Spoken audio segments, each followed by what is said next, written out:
তুমি যে কষ্টে আছো আল্লাহ জানেন। আল্লাহ কেন আমাদের কষ্ট দেন? রাত অনেক গভীর, চারপাশ নিস্তব্ধ, সবাই ঘুমিয়ে গেছে, কিন্তু তুমি এখনো জেগে আছো।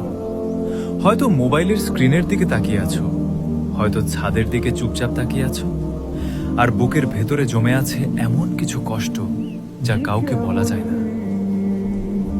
তুমি হাসো, কিন্তু ভেতরে ভেতরে ভেঙে পড়ছো। মানুষ ভাবে তুমি ভালো আছো, কিন্তু আল্লাহ জানেন তুমি আসলে কতটা ক্লান্ত। কখনো কি এমন হয়েছে সিজদায় গিয়ে শুধু কেঁদেছ? কোনো ভাষা ছিল না, কোনো শব্দ ছিল না, শুধু চোখের পানি ছিল।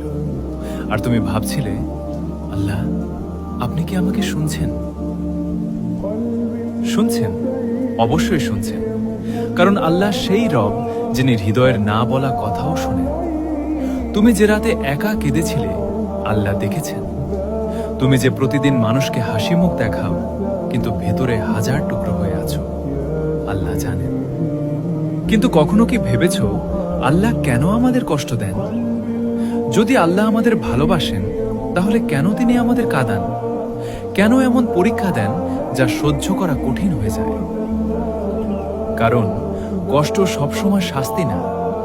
কখনো কখনো কষ্ট হয় আল্লাহর পক্ষ থেকে একটি ডাক। যখন মানুষ দুনিয়ায় হারিয়ে যায়, আল্লাহ তাকে আবার নিজের দিকে ফিরিয়ে আনেন।